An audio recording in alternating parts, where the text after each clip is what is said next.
When life and ministry is good and we have a strong sense of ownership, what do we do with the internal shift, that feeling that change is looming around the corner? I'm Tim Austin, and you're listening to Navigate. This is a place where I'm captivated by all things transition related, and from time to time I like to dive in deep to a fellow traveler's personal transition story. You know, there's so much to learn from each other as we get vulnerable and share our stories. And today we'll be continuing the conversation with Jennifer Davis. Jennifer is a former college classmate of mine who's been navigating a major transition season. She's a wife, mom, and pastor within the Assemblies of God movement. And we're going to be picking up where we left off in part one of the conversation as we hear about the insights Jennifer captured while she embraced rest through a major season of change in her life. So thanks for listening in to part two of my conversation with Jennifer Davis. And so that's when you talk about key conversations, conversations with my husband, conversation about what that was going to mean for us. So now we're talking about the next transition. Yes. Of leaving. Yeah. Okay. Conversation with my lead pastor, who I, obviously reported to, conversations with the board, and recognizing that, I've got to tell you, it's easy to want to leave when things are hard. Yeah. But when things are good. Yeah. Why do you want to leave then? Yeah, we bought a house. Sense, we're like, we're going to, let the roots keep sinking down. But, I look back now and I realize even moving into that house, it was like we'd been kind of uprooted and put in a nursery pot. And it felt very temporary. I see that now. I just thought it was the chaos of moving that is, maybe that's why I felt that way. But now I realize it was just the beginning of a bigger transition the Lord was going to lead us to make. Yeah. So, things are great. Right. Getting to see the fruit of everyone's labor, the beauty that alignment and unity brings. And here I feel, oh Lord, the vision is stopping and the sense of responsibility is being lifted. Like you said, the grace is beginning to lift. Yes. And through that time, I will say, I really began to understand that the next most important thing that I would do for that church was to leave. Okay. Yeah. And you began to realize that a lot of what I'm hearing you say is internal, kind of this knowing, this sensing, this knowing internally. Yes. What do you do with that? Because a lot of people, depending on how we're wired, that's a lot of that's a big struggle for many people who are wrestling with the possible transition. What did you do with that? Yeah. That internal piece. Oh. Where'd you go with that? I tried to be really present with what I was sensing. And I'm a feeler. I'm like the one that walks into a room and feels like all the stuff that's going on in the room. And that's why it was challenging when things were, less than peaceful around the campus. Everywhere I'd walk, I'd like absorb something else. And so, I'd walk the campus a lot, and there were places up on a hill, down a hillside, in the sanctuary, behind the sanctuary. I can see them now, even as we're talking, where when I could sense the Spirit of God at all, almost like a breeze. And I just worked at training myself to stop and listen. I wanted to hear what Father God was telling me. What are you telling me? Why am I sensing this? Why does this feel different? Like I said, is this, is just the honeymoon over? And now but I was beginning to understand that what needed to happen next in the life of that organization was going to require somebody else to put their hand to the plow. So there was a surrendering that had to happen. This is the place. I mean, we served there before our son was born. Our son, just on a personal level, right? It was our son was dedicated to the Lord here. Much ownership. He was baptized here. Yeah, we've got, the kids that were little are now leading, students from our youth ministry are now pastors on staff. Just such a tremendous love for a people and a place. And so I would say that it was like a continuous conversation with the Lord. I'm getting kind of teared up just thinking about it, just surrendering. Mm-hmm. And really that's what we're called to do. We're called to live with a surrendered posture. Right. Jesus, I have just so marveled in Jesus's humanity. Mm-hmm. I think I've focused more on his humanity in the past probably 5 years than ever before. In how did he walk with such a surrendered posture? He said yes to the cross, probably 1 million times before it ever happened, because he was surrendering, staying aligned with his Father all day long, right? Yeah. So it was a season of just surrendering over and over and over again, if I'm communicating that clearly, and realizing that I didn't know what was next. And I'd always, from the time we left Bethany, had always served in ministry at a church, and the way that it typically works is, the phone rings and your next opportunity shows up, right? Or, okay, so that's someone shows you the door and then you go looking. I've seen it both ways. Yeah. But I was standing there not knowing and unsure. And, well, I could do this. Well, I've always felt like I should do this. I could do this. And then realizing that that's not what needed to happen. And it was actually my husband who said, Jen, you ought to take a sabbatical and not look for what's next. Yeah. Okay. And I was like, sabbatical? What's that?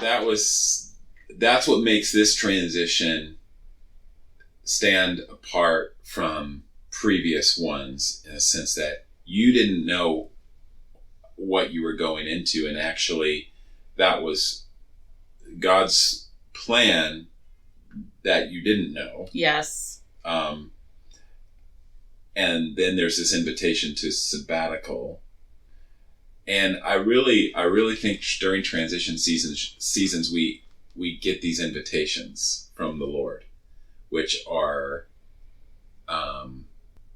focused on recalibrating, stepping back, renewing, our focus and our perspective. Yes. And just so there's this invitation. But how did you?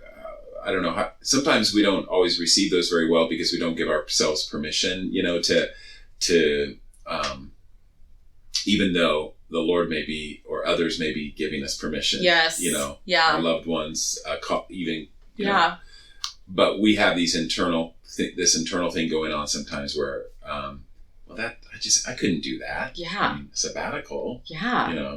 That's. Well, and this is one of those situations where, our church had a policy about sabbaticals that after so many years you would get a 3-month sabbatical. Okay. I was actually at a point where it was time for that. Mm-hmm. It actually had passed a little bit. It was almost, the timing wasn't good to step away.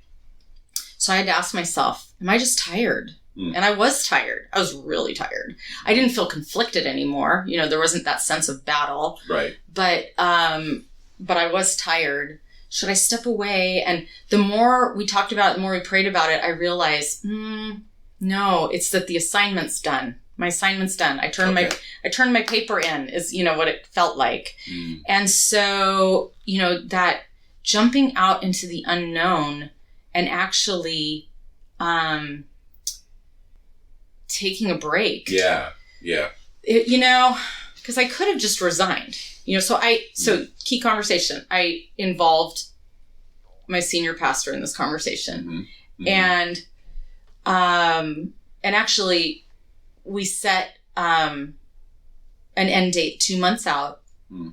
So I had 2 months to kind of help everyone transition. Okay. Which was really helpful. Right. And then jump out into the unknown.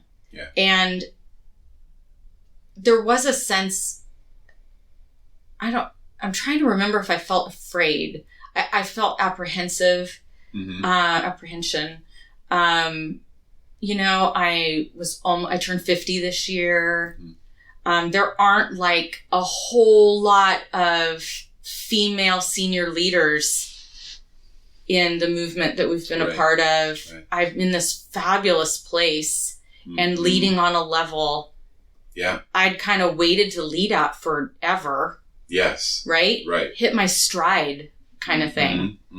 And what if that never happens again? Right? Yeah. What if... Some of those what if questions. Right? Yeah. Midlife. Yeah. That's scary. Yeah. But, one of the things that I've always been fascinated with were people that took huge leadership leaps. Yeah. I find myself interviewing people. I remember meeting a guy up in Portland that owned a chocolate store. And I began to talk to him, and he had been like an accountant. But he'd had a passion for chocolate. And he left this high-paying job as an accountant to become a chocolatier. And, I find myself interviewing strangers and friends and colleagues that have done amazing, brave things. Okay, so... church planters, missionaries, and I found myself asking about the leadership leap and how did you take that risk and how did you make that leap? And I knew enough about myself to know that I had never taken that kind of a leap.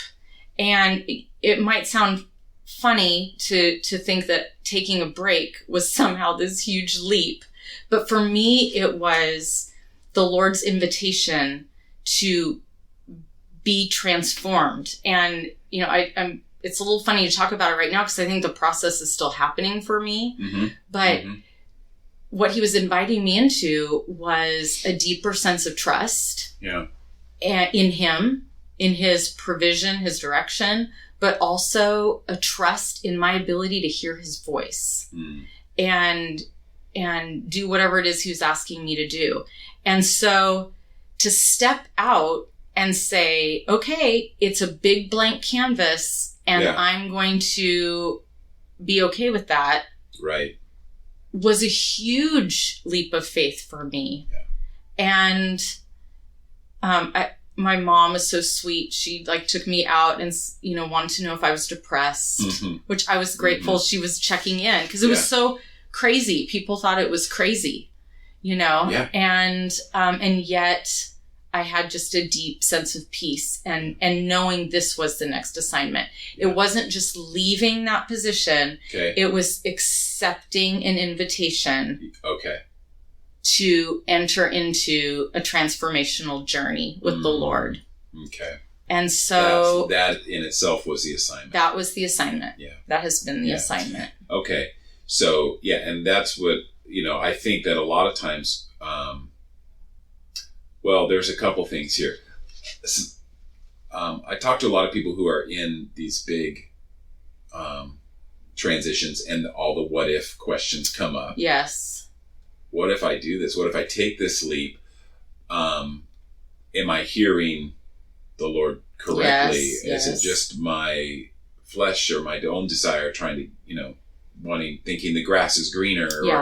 But I think also the other thing is giving ourselves permission to dream is important. Yeah. And I think sometimes the Lord invites us into these seasons to dream with Him. Yeah. again, and it takes faith, and it's a stretch for many of us to do that because it's not necessarily, the place doesn't feel secure, and necessarily. But he invites us into that place of just dreaming with him what could be. Yes. Getting in touch with our desires and things we're most passionate about too, because we can go for long seasons. And I know that that's where I think my life on the mission field took so many turns, and I became by necessity a kind of a jack of all trades. Yes. And doing so many different things and taking on so many different roles. Yeah. That I forgot what, in a lot of ways, what I was most passionate about. Yeah. Yeah. And it put me on a journey of discovery once I, as you say, surrendered to that process, a journey of discovering and dreaming with the Lord about what could be. Yes. And I think that's part of it. Part of it's related to midlife too, because in midlife we oftentimes come to these places where I want to invest the second half of my life and really hone in on what. That's right. Very strategically. That's right. What is there that for sure. that I want to focus on.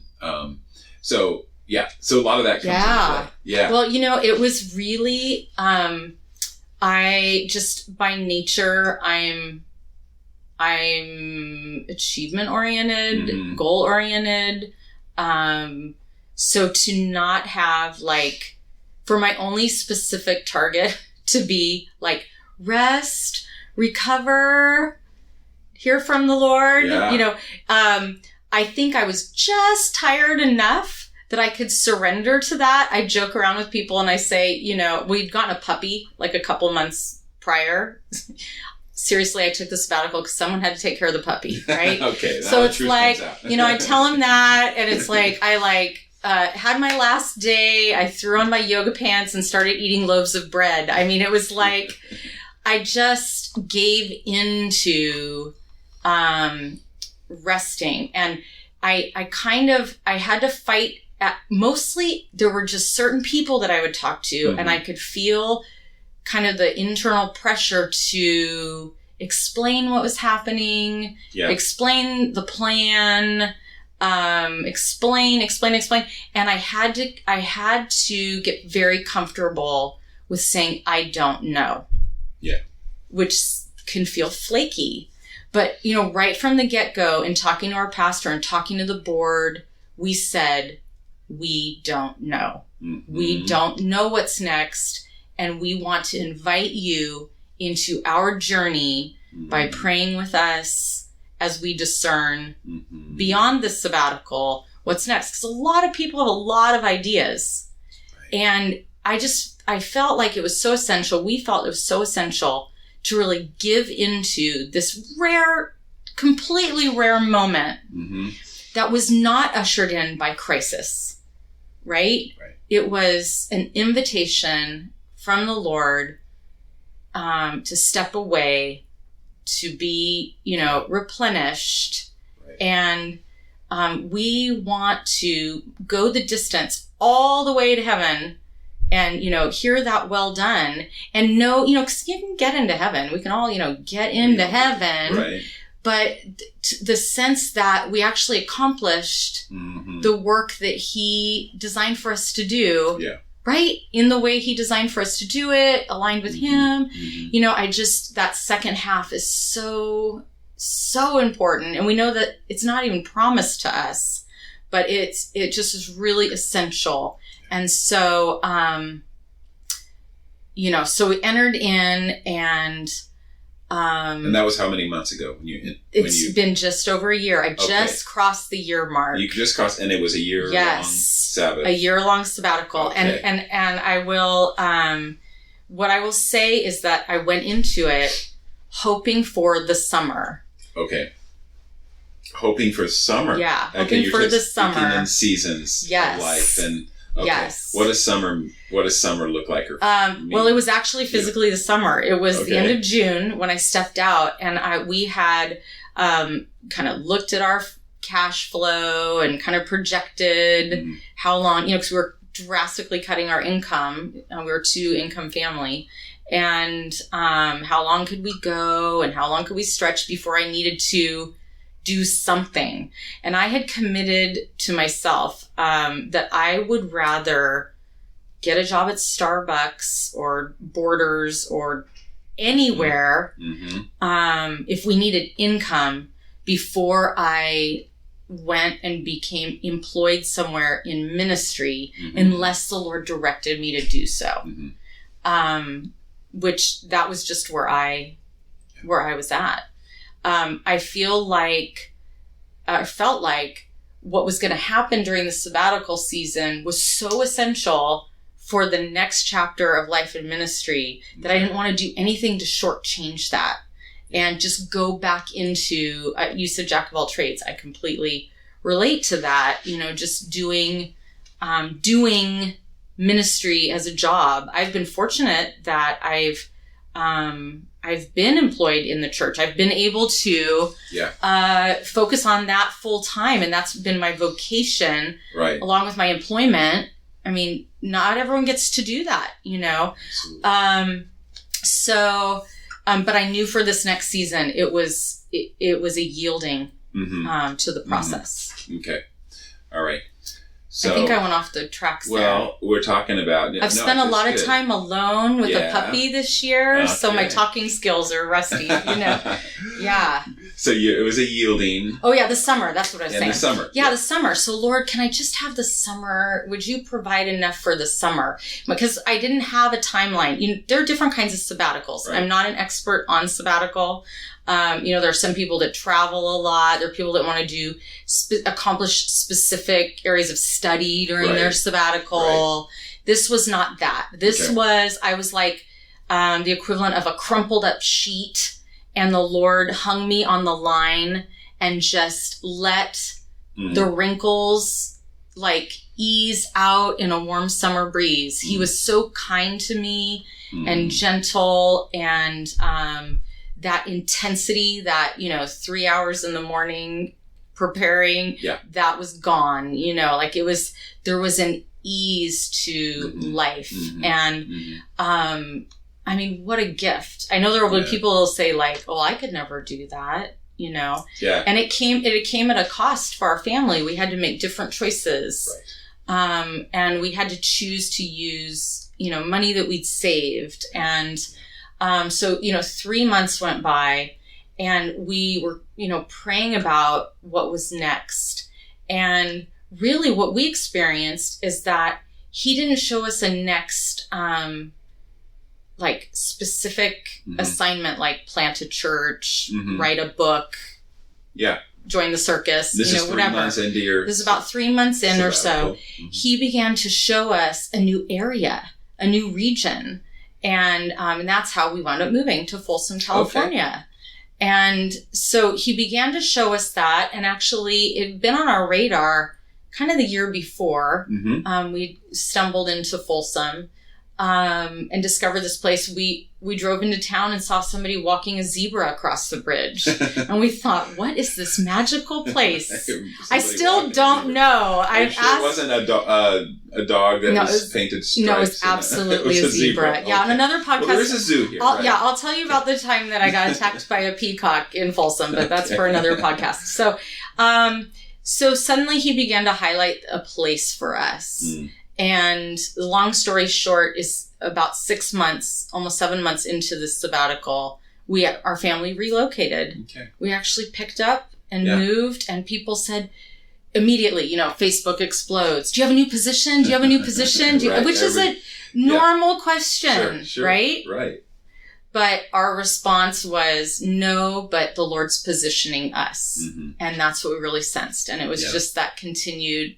I've never been on a journey like this before in my life, but I wish that I'd lived my entire Christian walk like this in terms of that sense of surrender and just trusting that the Lord is going to go before you. He's going to lead us. He's going to open and close the doors.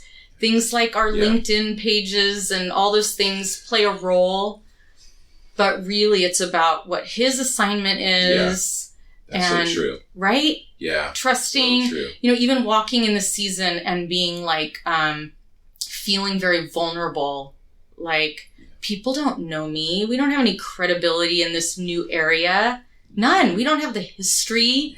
We don't have like you said, it's the really lineage. Blank, right? Totally blank. Like in our old environment, even throughout the city or the cities that everywhere I'd go, I'd run into somebody I knew. Mm-hmm. And there was a sense of credibility, and there was the joy of family. Like this one was in our youth group, and now they're in their youth group, and our son's youth pastor had been in our youth group, and it was like being an elder in the tribe, There's this web of relationships. Yeah. So joyful. Yeah. And to come into a new place, and even walk into a new church and be like, nobody knows me. Yeah. Nobody knows what I can do. Right. So nobody knows what I can do. Right. And then having to surrender that piece, right? Yeah. It goes with your, and that's the identity piece and the purpose, loss of maybe what we feel is what we've been, kind of placing value on in our own lives, and how we or think others see us, and what the value we bring. Oh yeah, our personal brand. It's our personal brand right, is how when people say it today. Yeah. Yeah. So, okay, so how just overall, kind of how is this sabbatical season positioned you for the next thing? Yeah. And just kind of what. Well, it's interesting. I just did a few weeks ago. I did just a short class. It was for a coaching certification, and I did the first class. I thought I'm gonna actually use this. Yeah. It was in the last month of my sabbatical. So I will say this: the 3 months stretched to 6 months. Our family relocated, totally changed our situation, and we realized I could keep going for a little ways. And so time went on, settling our family into this new place. And then I started just like that time, the spring before, when I felt the Lord, taking the coat off. Right. It was like I could tell he was fitting me for a new coat, and that the season was coming to an end. So we started talking about that and processing that as a family. And I don't know what the work is going to be, but what is this how's this going to impact us? And I said to my 14-year-old, how do you feel about me beginning to work again? Mm-hmm. And he said, well, Mom, it's called a sabbatical. It's not called retirement. And I thought that was, wise for a 14-year-old, sure. And so we started to gear up for that. And one of the most beautiful things is we started our sabbatical in Hawaii. Mm-hmm. And then we had scheduled another trip to Hawaii because our family friends, there was going to be a wedding. And I didn't realize it, but it was on the exact same week 1 year later. So it was like the Lord bookended this beautiful, beautiful season. Yeah. And so just kind of gearing up for, the winding down and then the gearing up. So I decided to take this class. Okay. Did you follow me on the rabbit trail? Yep. Started to take this class, and I went to the class really to use that time and that space. It was 3 days away. Okay. And I knew I would be in 100 coaching conversations over the course of this class. And so I went in, intentionally wanting to focus on how am I going to transition out, what's next, et cetera, et cetera. And one of the exercises that we did, they used a tool. It's pretty common in coaching called the Wheel of Life. Mm-hmm. And it has a bunch of pie shapes. It's a circle with, looks like a pie, a cut up pie. And it has, health, family, work, all the different segments of life. Mm-hmm. And, the idea would be is that you give this to somebody and they're on a scale of 1 to 10, supposed to shade in the little pieces of pie to show how satisfied they were experiencing those parts of their life. And you can make a wheel of life with anything. You can use it to measure, satisfaction in whatever area. Mm-hmm. And so it was really interesting because I was filling out my little pieces of my pie, and I had people sitting to my left and right, and I looked at their pie, and it was like little tiny low numbers. It looked like really sad, like I don't want that pie, And I looked at mine, and the whole thing was almost colored in solid. And I realized in that moment that a time of rest, a time of actually having recreation, a time of reconnecting with myself and with so many important people in my life. We didn't even talk about that. It created such alignment within myself that it equaled amazing satisfaction. Yeah. And it was really, if I'd filled that little pie thing out like a year before, it would have been, blank practically. Mm-hmm. Practically. And so that really was telling to me, and it showed me that I'm, I guess, whole. Yeah. Right?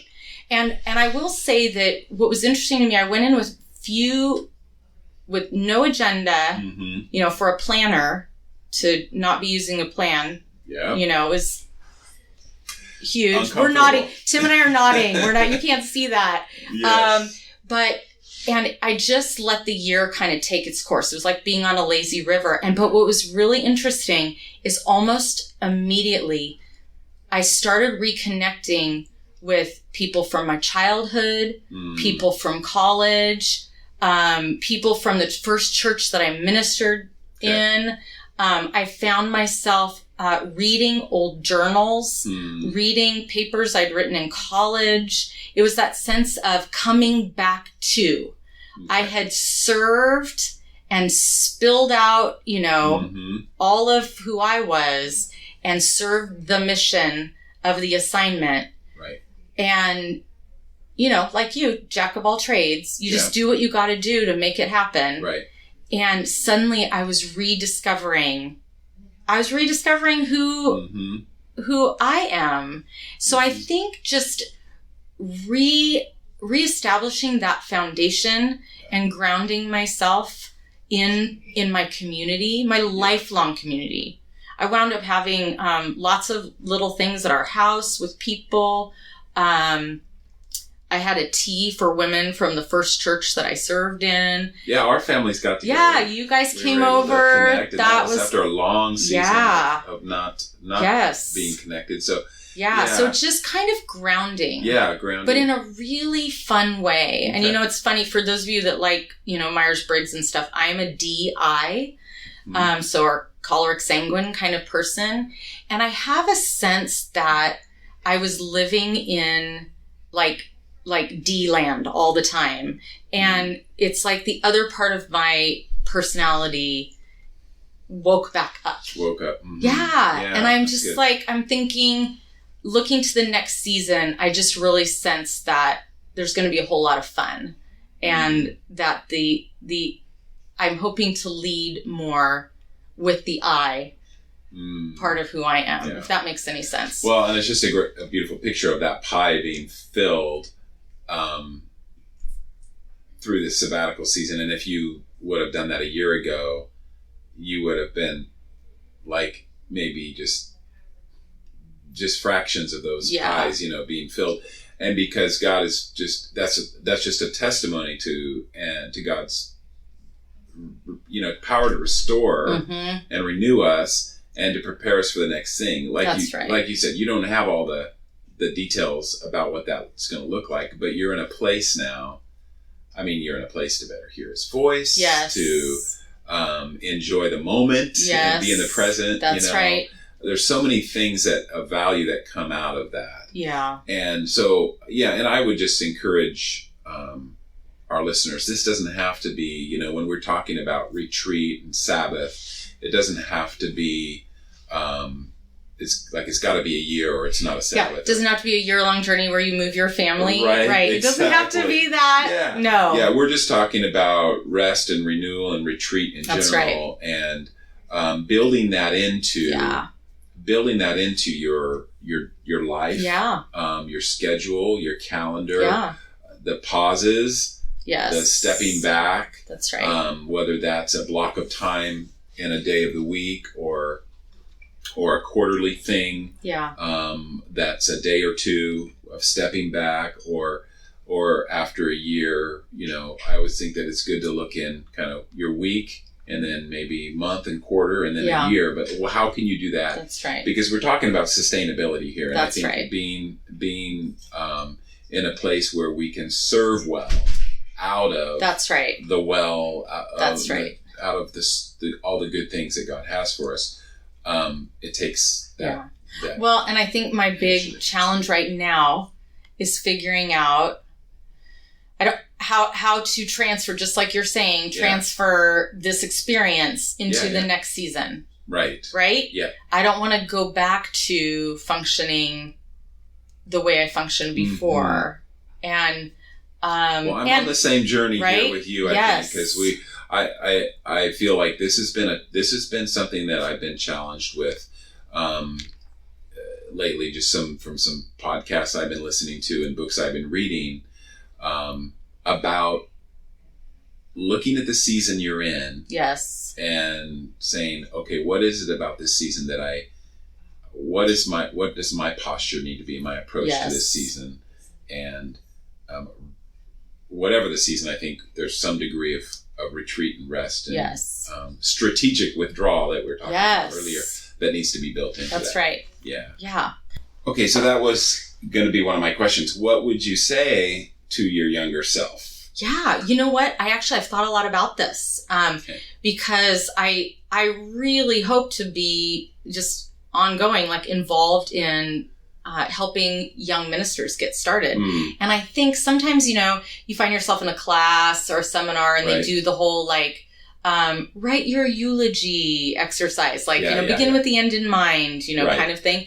But, I think if I were to teach a class for young, up and coming ministers, I would want them to actually design a lifelong self-care and growth plan. And I would think when you talk about budgeting, saving, everything, actually building in your own sabbatical moments so that just in regards to sabbatical, very few churches are going to offer that to someone or businesses. Right. Some will. Yeah. Some will.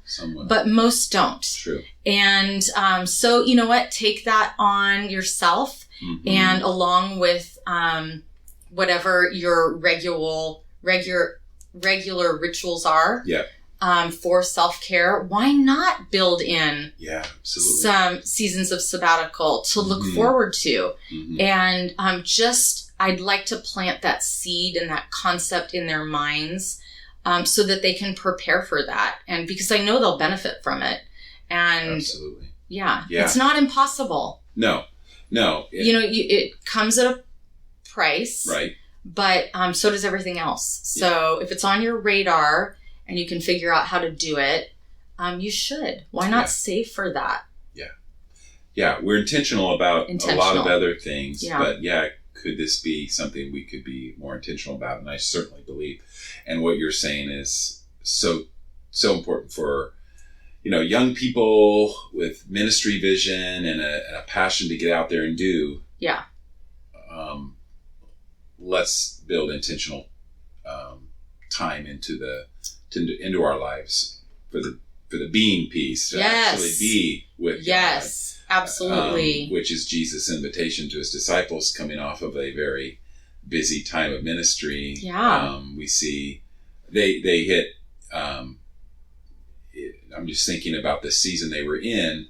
John the Baptist had died. Yes. So they had an huge emotional impact on them. Yes. And then all this incredible opportunity for ministry. So very, very dynamic. Yeah, dynamic. Yeah. Lots of amazing things happening. Yeah. And what does Jesus say? Come away with me and rest for a while, you know, that's and right. just step back That's right. from that. And knowing that that's real life. It is real life. It is real life. And, you know, for people, because I hear it a lot, I could never, well, it must be nice. You know, that's what people say. Well, it must be nice to take a break. But, you know, having a sabbatical from leading doesn't mean that you have to stop working. You know, why not take a seasonal job? You know, take a seasonal job, work, I don't know, at Target or Starbucks or something. There's a weight that comes with leadership. Right. And I think we develop a lot of skills over time, and hopefully as we mature, the Lord gives us wisdom about how to serve people. Yeah. And so those are things we can learn. But the other piece that we have to develop is the ability to bear the weight of leading. And I think that's really what this season was for me. It was a season where I was able to set the weight down and really rest. So it's important. It's important to, especially for those of us that are always in some kind of leadership role. Right. Yeah, for sure. Yeah.